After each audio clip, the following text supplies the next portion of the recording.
വീണ്ടും നാട്ടിലിറങ്ങി കാട്ടുകൊമ്പൻ പടയപ്പ. കുമളി മൂന്നാർ സംസ്ഥാന പാതയിലാണ് പടയപ്പ ഇറങ്ങിയത്. കാട്ടാന റോഡിലിറങ്ങിയതോടെ ഗതാഗത തടസ്സവുമുണ്ടായി. കാട്ടുകൊമ്പൻ പടയപ്പ വീണ്ടും ജനവാസ മേഖലയിൽ ഇറങ്ങി. കുമളി മൂന്നാർ സംസ്ഥാന പാതയിലാണ് പടയപ്പ നിലയുറപ്പിച്ചത്. ലോക്ഹാട്ടിന് സമീപമുള്ള ടോൾ ബൂത്തിനടുത്താണ് കാട്ടാന എത്തിയത്. ആന റോഡിലിറങ്ങിയതോടെ ഗതാഗത തടസ്സമുണ്ടായി.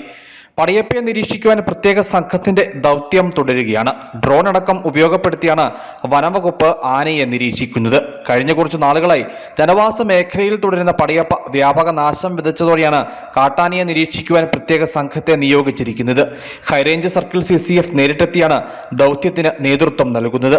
അത്യാധുനിക സംവിധാനമുള്ള ഡ്രോൺ ഉപയോഗിച്ചാണ് വനംവകുപ്പിന്റെ നിരീക്ഷണം. രാത്രി കാലത്തടക്കം ആനയെ നിരീക്ഷിക്കുന്നതിനാണ് വനംവകുപ്പിന്റെ നീക്കമെന്ന് ഹൈറേഞ്ച് സർക്കിൾ CCF വ്യക്തമാക്കിയിരുന്നു.